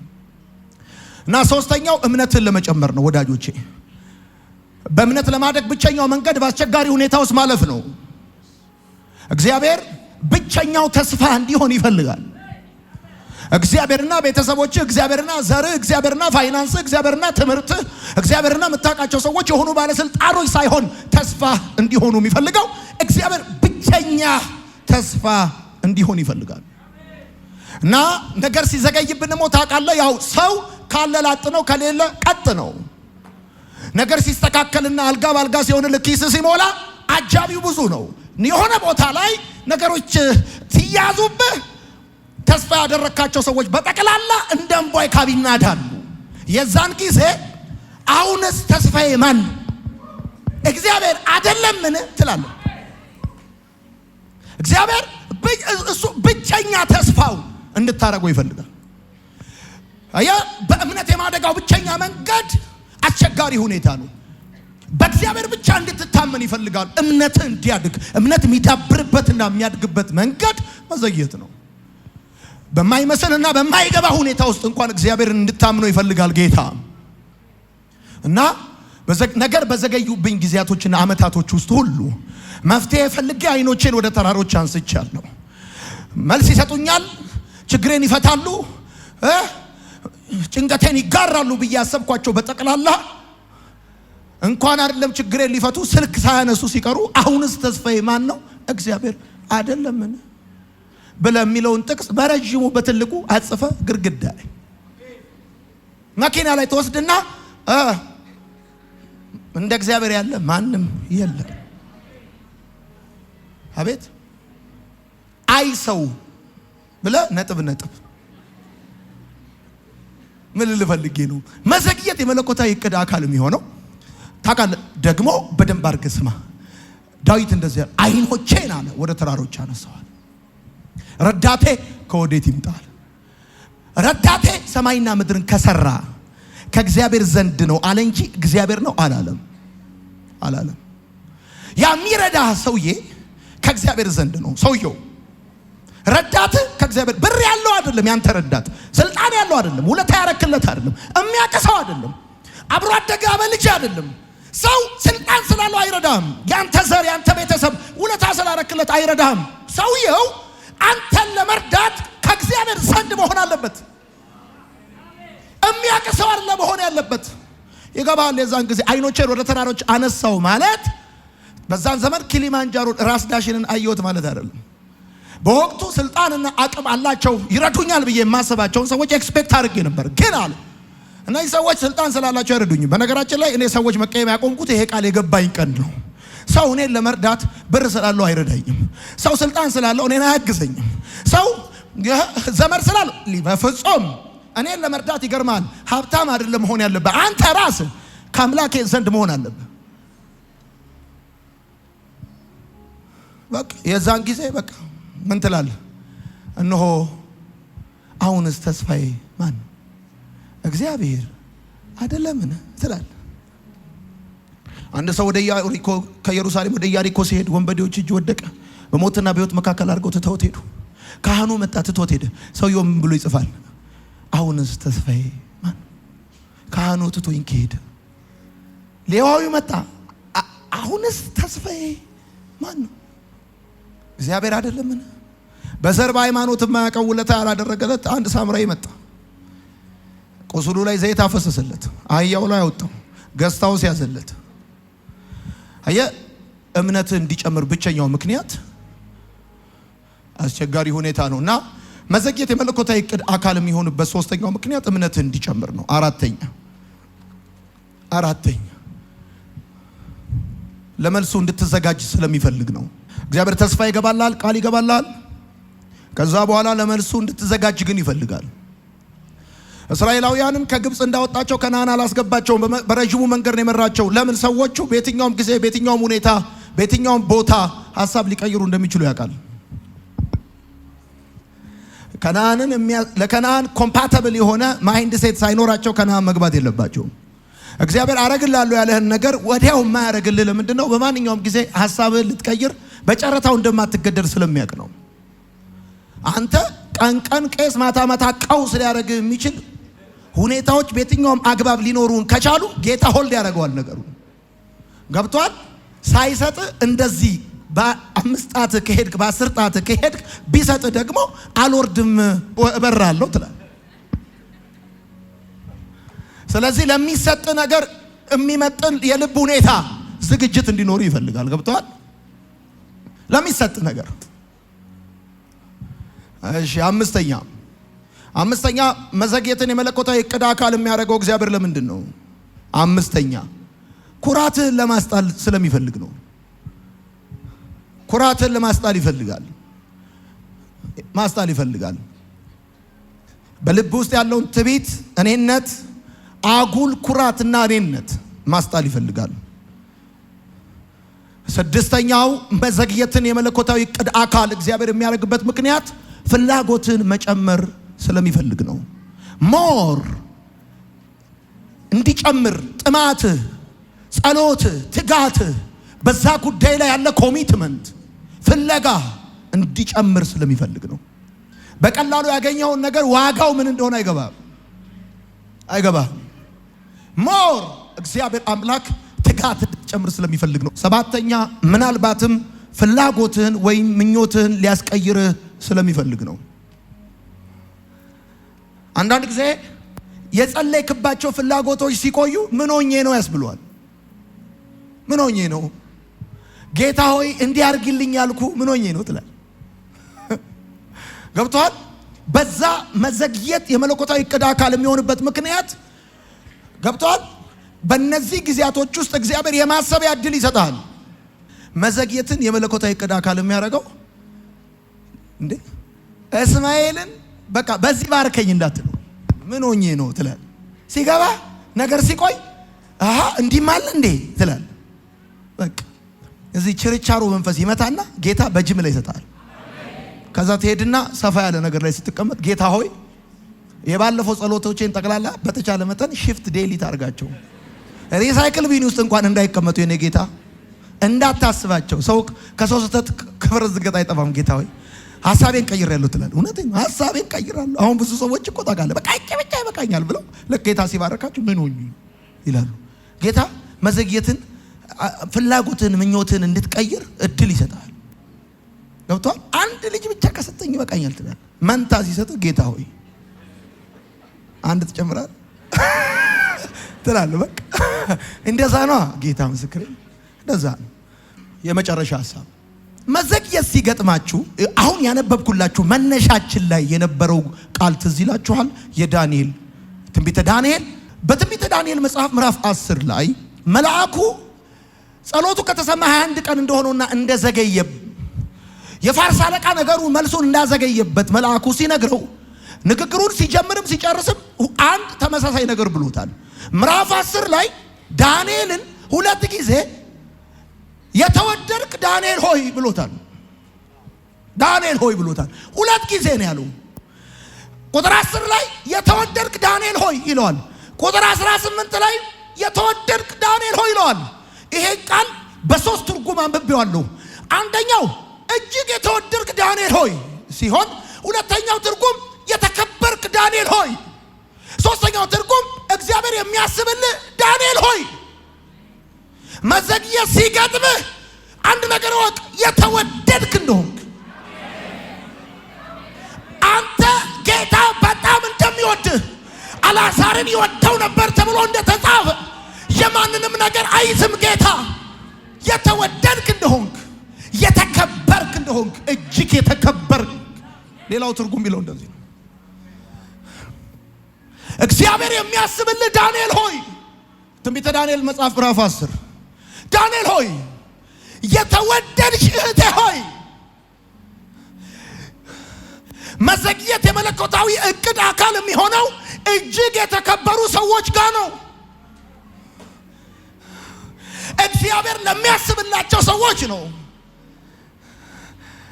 እንደዚህ ይላል፣ እነሆም አንድ እጅ ዳሰሰኝ፣ እየተንቀጠቀጥኩም በእጄና በጉልበቴ አቆመኝ። እርሱም እጅግ የተወደድክ ዳንኤል ሆይ። እርሱም እንዴ ሰይጣን ምን ይላል? ቢወድድ ኖሮ ነገርህን አያቆይብህም ይላል። አንዱ ሲዘገይብህ ሰይጣን እግዚአብሔር እንደማይወድ እንዲሰማ እግዚአብሔር እንድትጠራጠረው ነው የሚፈልገው። እኔ ግን ዛሬ እነግርሃለሁ፣ ነገር የሚዘገይባቸው ሰዎች እጅግ የተወደዱ ሰዎች ናቸው። የተወደዱ ነገር የሚዘገይባቸው ሰዎች ዝም ብሎ ኦርዲነሪ ሰዎች እንዳይመስሉ የተከበርክ ዳንኤል ሆይ ማለት ነው። ሌላ ትርጉም ነገር የሚዘገይባቸው ሰዎች እግዚአብሔር የሚያስብላቸው ሰዎች ናቸው። ሌላው ትርጉም ደስ ይላል። እግዚአብሔር የሚያስብልህ ዳንኤል ሆይ። እግዚአብሔር እንደሚያስብለት ማሳይቶታል። አዋጅ በወጣ ጊዜ፣ ማተብ በታተመ ጊዜ፣ የዛን ጊዜ ጉድጓድ ውስጥ በተጣለ ጊዜ እግዚአብሔር እንደሚያስብለት፣ የአንበሶቹን አፍ እንዴት እንደዘጋለት፣ እንዴት ሹመት እንደሰጠው እግዚአብሔር የሚያስብልህ ዳንኤል ሆይ። ነገር የዘገየባችሁ ሰዎች መዘግየት ሲገጥማችሁ ሰው አያስብልኝም፣ የኔን ጉዳያቸው አይደለም፣ እኔ የተናኩ ነኝ፣ እግዚአብሔር አይወደኝም፣ ሰው አይፈልገኝም ምናምን የምትሉ ሰዎች ካላችሁ ኖ፣ ስክሪፕቸር ውስጥ በጣም የተከበሩ ሰዎች ናቸው ነገር የዘገየባቸው። አብርሃም ታላቅ ፓትሪያርክ ነበረ፣ በጣም ሪስፔክት የሚደረግ። ኤልሳቤጥ፣ ሌሎቹንም ሰዎች ብታያቸው የተወደድክ ዳንኤል ሆይ። ከዛስ ቁጥር 18 እንደዚህ ይላል፣ እንደገናም ሰው የሚመስለው ዳሰሰኝ አበረታኝም፣ እጅግ የተወደድክ ዳንኤል ሆይ። እጅግ የተወደድክ ዳንኤል ሆይ። አጠገባችሁ ያለው ሰው ንኩትና የተወደድክ ሆይ በሉት። በደም ንኩትና የተወደድክ ሆይ በሉት። የተከበርክ ሆይ በሉት። እግዚአብሔር የሚያስብልህ ሆይ በሉት። ንገሩት። አሁን ይሄን የሆነ ባለስልጣን ያስብልሃል ብዬ ብለህ ወንበሩን ሰብረህ ከፍላለሁ ነበር የምትለው። እግዚአብሔር የሚያስብልህ ሆይ። እግዚአብሔር የሚያስብልህ ሆይ። ፍናና በአመት ትወልዳለች፣ ሐና አልወለደችም እና አንድ ቀን ይመጣል፣ እግዚአብሔር የሚያስብበት ቀን ይመጣል። ሐና ከወለደች ቁጥር አይደለም የሚጨምረው፣ ሳሙኤል ነው የሚወለደው። የአፉ ቃል መሬት ላይ ጠብ አይልም። ሰውየው የሚገርም ነብይ ነው የሚሆነው። የዘገየባችሁ ሰዎች እግዚአብሔር እያሰበላችሁ ነው። የመጨረሻውን ሞዴል ሌተስቱን የሆነ ክብር ያለበት ሞገስ ያለበት ነገር ቤታችሁ ይገባል። እግዚአብሔር የሚያስብላችሁ ከሆነ የጊዜውን ብቻ ሳይሆን የዘላለሙን ነው። እግዚአብሔር የሚያስብላችሁ ከሆነ አንድ አይነት ነገር ብቻ አይደለም፣ ልዩነት ያለው ነገር ነው የሚያስብላችሁ። እግዚአብሔር የሚያስብላችሁ እጃችሁን በአፍ እስከሚያስጭን ድረስ የሚገርም ነገር ያስብላችኋል። በደንብ አልጨረስኩም፣ በደንብ እንድትሰሙ ይፈልጋሉ። አንዳንዴ እናቴ ጋር ሲሄድ እናቴ ወደ ጓዳ ትገባለች። ወደ ጓዳ ገብታ ምግብ ልታመጣልኝ ስትል የሆነ ነገር እያሰበችልኝ እንደሆነ አውቃለሁ። የሆነ ነገር ዘግይቶብኛል እያልክ ያለህና ነገር እንደዘገየብህ የሚታወቅ ዘግይቶብሃል የምትባል ሰው እመኔ እግዚአብሔር የሆነ ነገር እያሰበልህ ነው። ይሄ ነገር ደግሞ ከዚህ በፊት ታይቶ ተሰምቶ የማይታወቅ ባንተ ዘር፣ ባንተ ሰፈር፣ ባንተ ታሪክ ሆኖ የማይታወቅ አዲስና እንግዳ ነገር እግዚአብሔር እያሰበልኝ ነው የሚል ሰው አሜን ይበለኝ። ስለናንተ ማስባትን ሐሳብን ያውቃለሁ አለ። እኔ ያውቃለሁ አለ። ጅማሬ ብቻ አይደለም ፍጻሜ ያለው የከበረ ሐሳብ እግዚአብሔር ለኔ የሚያስበው ሐሳብ አለ የሚል ሰው አሜን ይበለኝ። አሜን። እኔ ያሰብኩት አልሆነም፣ ጮኝነቱ ቀረ። እኔ ያሰብኩት አልሆነም፣ ቢዝነሱ ፌል አደረገ። እኔ ያሰብኩት አልሆነም፣ አሁን ነገር ዘግይቶብኛል። እግዚአብሔር እያሰበልኝ ያለ ነገር አለ። ራሴን ለማስገዛት ከወሰንኩበት ከዛ ቀን ጀምሮ ነገር ከዛ በፊት ከብዶኝ የማያውቅ ራሴን ለእግዚአብሔር ካስገዛውበት ቀን ጀምሮ ነገር ከከበደብኝ እግዚአብሔር እያሰበልኝ ያለ ነገር አለ። በእግዚአብሔር ሰሌዳ በእግዚአብሔር የመታሰቢያ መጽሐፍ ውስጥ ነገር የዘገየባቸው ሰዎች ስም ዝርዝር ብታገኝ የተከበሩ ሰዎች ብቻ ነው የምታገኘው። አንድም የተዋረደ ነገሩ የዘገየበትን ሰው አታገኝም። የተከበርክ ሆይ፣ የተከበርሽ ሆይ፣ የተወደድሽ ሆይ፣ የተወደድክ ሆይ፣ ይሄ ድምፅ ከእግዚአብሔር ዘንድ ነው። ከእግዚአብሔር ዘንድ ነው። እውነቴን ነው የምነግራችሁ። ሰው እንደማይወዳችሁ ነገር እንደዘገየባችሁ ነገር እንደተበላሸባችሁ እንደተያዘባችሁ የሚሰማችሁ ያ መዘግየት መለኮታዊ እቅድ ከሆነ እግዚአብሔር እያሰበላችሁ እኔ ማስባት ስለናንተ ማስበውን ሐሳብ እኔ ያውቃለሁ። እኔ ያውቃለሁ። ቀኑ ቅርብ ነው በላቸው ይለኛል ጌታ። አትታበዩ፣ በኩራትም አትናገሩ፣ እግዚአብሔር አዋቂ ነው የምትሉበት ቀን። ሰባት የወለደችው ደከመች፣ መካኒቱ ሰባት ወለደች የምትሉበት ቀን ቅርብ ነው። ሳሙኤልን የምትታቀፉበት ቀን፣ እንባችሁ የሚታበስበት ቀን፣ ነቀፌታችሁ የሚወገድበት ቀን፣ ጉድለታችሁ በሙላት የሚተካበት ቀን። ሶስቱ እንግዶች አብርሃም ቤት እንደገቡ የእግዚአብሔር ጉብኝት ወደ ቤታችሁ የሚገባበት ቀን ቅርብ ነው። ቅርብ ነው። ቅርብ ነው። ቅርብ ነው በላቸው ይለኛል ጌታ። ቅርብ ነው። እምስቁበት ቀን ቅርብ ነው። እምስቁበት ቀን ቅርብ ነው። ተዋርዳችሁ አትጨርሱም። እውነቴን ነው የምነግራችሁ። እምስቁበት ቀን ቅርብ ነው። ቅርብ ነው። ጻፉ። መዘግየት የተወዳጅ ሰዎች ህይወት ነው። የተከበሩ ሰዎች ህይወት ነው። አልዓዛርንም ብታየው ጌታ ይወደው እንደነበር ስታይ ከዳንኤል መጽሐፍ ጋር ስታገናዝበው ይገርማል። መዘግየት የተወዳጅ ሰዎች ህይወት ነው። የተከበሩ ሰዎች ህይወት ነው። እግዚአብሔር የሚያስብላቸው ሰዎች ህይወት ነው። ምን ያደርግልሃል? ቁጥር ብትሞላ አንድ ግን በቂ ከቁጥር በላይ የሆነ እግዚአብሔር ይሰጣል። እውነቴን ነው የምነግርህ። አፌን በሳቅ ሞላው ምላሴን በልልታ ጠላቴ ማቅ ለበሰ አከበረኝ ጌታ የምትልበት ዓመት 2018 ይባላል። ይሰማል ወይ? እደግመዋለሁ። አፌን በሳቅ ሞላው ምላሴን በልልታ ጠላቴ ማቅ ለበሰ አከበረኝ ጌታ የምትልበት ዓመት 2018 ይባላል። እናንተ ቤት የምስራች ይሰማኛል። እናንተ ቤት መለኮታዊ ጉብኝት ይሰማኛል። እናንተ ቤት እየገሰገሰ እየመጣ ያለ መልአክ ይታየኛል። ዳሰሰኝና አቆመኝ ተብሎ እንደተጻፈ የተወደዳችሁ የተከበራችሁ እግዚአብሔር የሚያስብላችሁ የሚዳስሳችሁና የሚያበረታችሁ እጅ ይመጣላችኋል። ይዳስሳችኋል፣ ያቆማችኋል፣ ያቆማችኋል። የተወዳጅ ሰዎች ህይወት ነው። ማይ ጋድ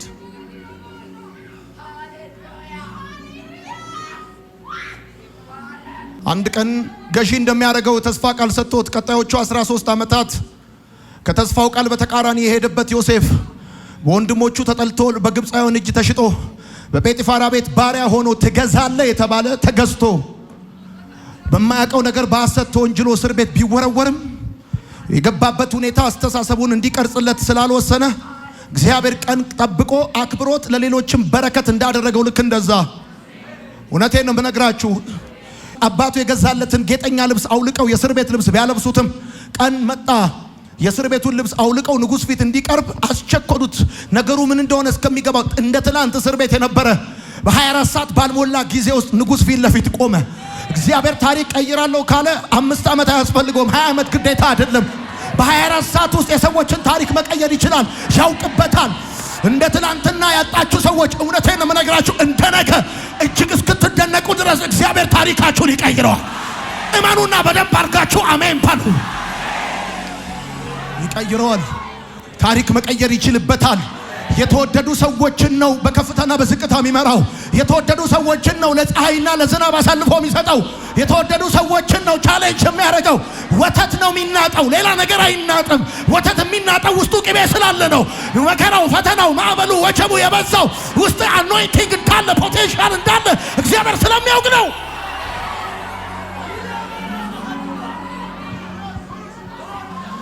እኔ ከማቃቸው ከወተት ውጪ የሚገፋ ነገር አላውቅም፣ የሚናጥ ነገር አላውቅም።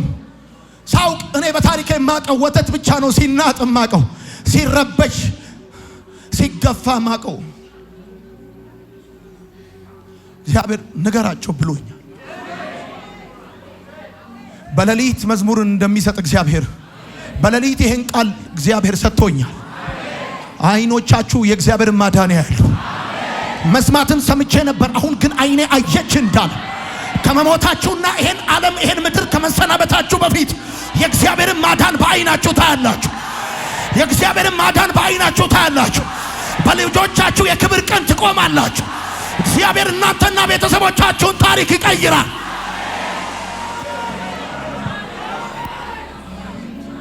አይኖቼ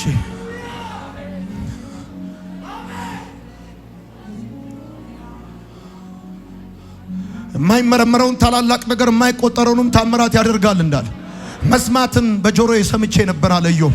አሁን ግን አይኔ አየች። ከዚህ በፊት የተናገርኩት ሰምቼ ነው። አሁን ግን ፕራክቲካሊ በኔ ህይወት ሆኖ ነው። እኔ እንደዚህ ነው። አሁን እኔ እሁድ ትንቢታዊ ቃል እንድትጽናኑ፣ እንድትበረቱ፣ ወደ ነገራችሁ እንድትመጡ፣ እግዚአብሔር ወዳየላችሁ እንድትደርሱ እንደዛ ነው እኔ ቃል እግዚአብሔር እንዳካፍላችሁ በልቤ ያለው። መስማትን ሰምቼ ነበር ያላችሁ ሰዎች ሰው ሲመሰክር የሰማችሁ እናንተ ጋር ግን ህልም የሆነባችሁ፣ ፈውስ ህልም የሆነባችሁ፣ የጸሎት መልስ ህልም የሆነባችሁ፣ መጸለይ እንጂ የጸሎት መልስ የማታውቁ ሰዎች፣ መታመም እንጂ መፈወስ የማታውቁ ሰዎች፣ ችግር እንጂ መፍትሄ አይታችሁ የማታውቁ ሰዎች፣ መገፋት እንጂ መከበር አይታችሁ የማታውቁ ሰዎች፣ እናንተ የተወደዳችሁ ሰዎች፣ እግዚአብሔር እናንተ የተከበራችሁ ሰዎች፣ እግዚአብሔር የሚያስብላችሁ ሰዎች። ሰው ቢያስብላችሁ የመዳፉን ያህል ነው። ሰው ቢያስብላችሁ የበላውንና የሁለታውን ያህል ነው። እግዚአብሔር ያሰበውን ግን እግዚአብሔር ካሰበው ግን ማንም ላይ ከለክለው ማንም ሰው ይሄን እንድታውቁ ይገባል። ዓላማውን ለመፈጸም ሲፈልግ መዘግየትን የመለኮታዊው እቅድ አካል ያደርገዋል። አሁን ምን ያገናኘዋል ልትሉ ትችላላችሁ። የኔ መፈተን የማልፍበት ቻሌንጅና የእግዚአብሔር ለጸሎት መልስ አለመስጠት ጌታ በምን አግባብ ነው ልትሉ ትችላላችሁ። ኖ አቅዶላችኋል ክብር፣ አቅዶላችኋል ሹመት፣ አቅዶላችኋል በረከት፣ አቅዶላችኋል እረፍት። የዚህ አንዱ አካል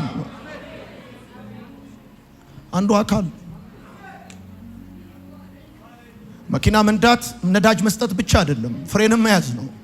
መሄድ ብቻ አይደለም፣ መቆምም ነው። አረንጓዴ መብራት ሲበራ እንደምትሄዱት ለተወሰነ ደቂቃ ቀይ መብራት ሲበራ እንደምትቆሙት ልክ እንደዚህ በመሄድና በመቆም መካከል ነው ጉዞ የሚቃን ነው የሚሳለጠው። እንደዛ ነው። ሁሌ መሄድ የለም። አንዳንዴ 3 ደቂቃ ትሄዱና 5 ደቂቃ ትሄዱና 1 ደቂቃ ደግሞ ቆም ያረጋችኋል። ከፊት ያለ አደጋ አለ፣ ይለፍ። ከፊት እየተንቀሸቀሸ አለ፣ ይለፍ። እያንዳንዱ ነገር ዊዝ ሪዝን ነው ሰማይ የሚያቀናጀው። ስለዚህ ዛሬ ወደ ቤት ስትሄዱ በልባችሁ ይዛችሁ እንድትሄዱ ፈልጋለሁ። ማን ነው ነገር ስለዘገየባችሁ የተናቃችሁ ናችሁ ያላችሁ? በእግዚአብሔር ቤት ክብር የሚሰላው ኪሳችሁ ባለ ገንዘብ አይደለም፣ በነፍሳችሁ ፈውስ ነው። በእግዚአብሔር ቤት ክብር የሚሰላው በሁኔታችሁ መለወጥ አይደለም፣ በእናንተ መለወጥ ነው። እና ነገር የዘገየባቸው ሰዎች በጠቅላላ በስክሪፕቸር ላይ ሪቨረንድ ናቸው፣ የተከበሩ ናቸው። the most reverend ናቸው፣ ሪፈረንድ ናቸው፣ የተከበሩ ናቸው። የተከበርክ ዳንኤል ሆይ ዋት እየተንቀጠቀጠ እኮ ነው ሰውየው፣ ፈርቷል። የተከበርክ ዳንኤል ሆይ የሚያበረታው መልአክ ነው። የተከበርክ የሚባለው የሚንቀጠቀጠው ፈርቷል።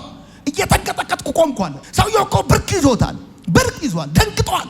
ምን እንደሚሆን ጨንቆታል። የተከበርክ ይለዋል። ጨንቆሃል፣ የተከበርክ ነህ፣ ቸግሮሃል፣ የተወደድክ ዳንኤል ሆይ ይለዋል። ይኸው ተመልከት ነው። አንድ እጅ ዳሰሰኝ፣ እየተንቀጠቀጥኩም በእጄና በጉልበቴ ያቆመኝ፣ እርሱም እጅግ የተወደድካል። ፈርቻለሁ።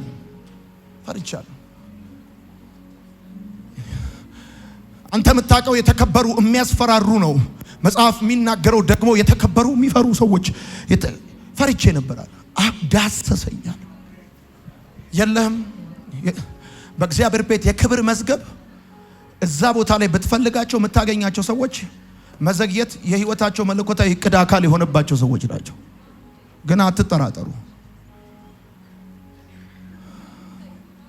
የሐናም መዝሙር ሳትዘምሩ ይሄን ምድር አትሰናበቱም።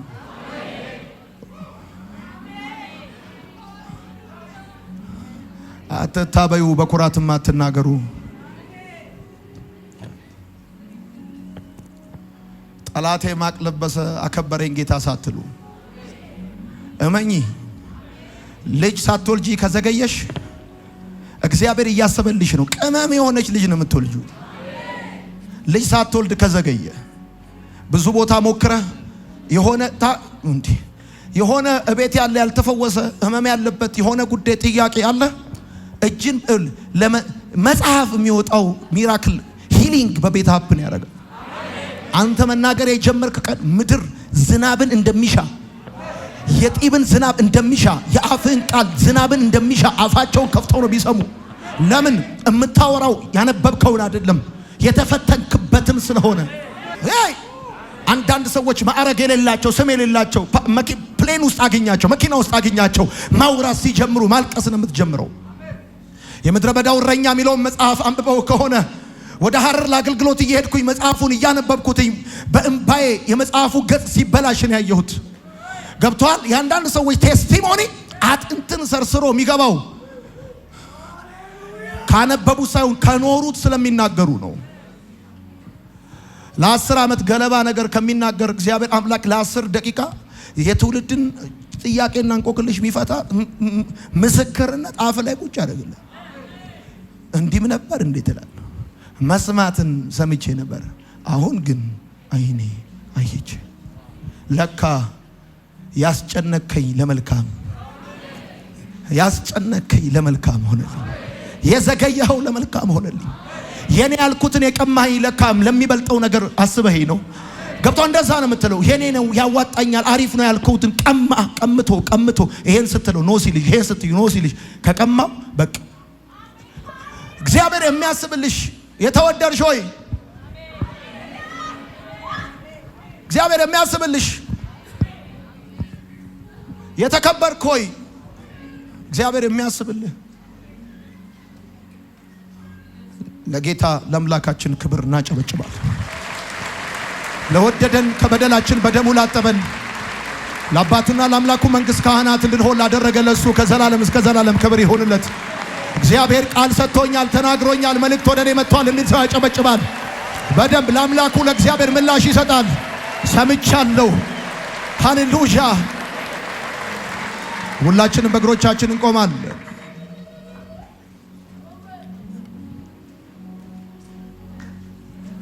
እጆቻችሁን ከፍ አድርጉ። እናመሰግናለን። አይኖቻችሁን ጨፍኑና እጆቻችሁን ከፍ አድርጉ። እኔ ስጸልይ እናንተ አሜን በሉ። እናመሰግናለን፣ እንባርካለን። ያስጨነቀኝ ለመልካም ሆነልኝ ተብሎ እንደተጻፈ የዘገየኸው ለመልካም እንደሆነ ለካ የቅድህ አካል እንደሆነ ተወድጃለሁ በፍቅሩ የተወደድክ ሆይ የተወደደ ነገር የዘገየበት ሰው እንዴት ያለ ሰው ነው? መልሱ የዘገየበት ሰው የተወደደ። እኛ የምናውቀው የተወደደ ሰው ነገር ሲፈጥንለት ነው። እኛ የምናውቀው የሰማነው የተወደደ ሰው ቶሎ ሲመለስለት ነው። ሲዘገይበት የተወደደ የተባለ ሰው አንድ መጽሐፍ ላይ አግኝተናል። ዳንኤል ይባላል። ተወድጃለሁ። አፌን በሳቅ ሞላ ምላሴን በእልልታ ዘምሩት። ጠላቴን ማቅ ለበሰ አከበረኝ ጌታ አንገት ያስደፋ ደግሞም አያሳፍር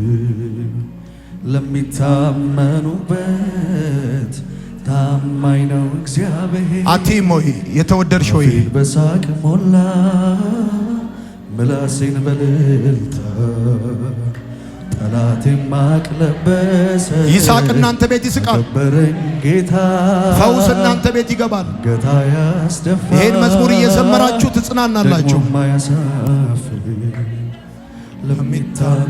ለሚታመኑበት ታማኝ ነው እግዚአብሔር።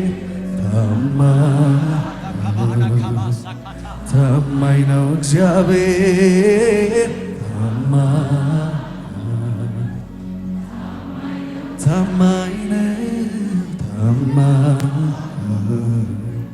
ታማኝ ነው እግዚአብሔር። ውድ ተመልካቾቻችን በአገልግሎታችን እየተባረካችሁና እየተጠቀማችሁ እንደሆነ ተስፋ አደርጋለሁ። ማርሴል ቲቪ ወርልድ ዋይድን ሰብስክራይብ በማድረግ አገልግሎታችን እንድትደግፉ ጥሬን አስተላልፋለሁ። የጌታ ጸጋ ሰላም ይብዛላችሁ።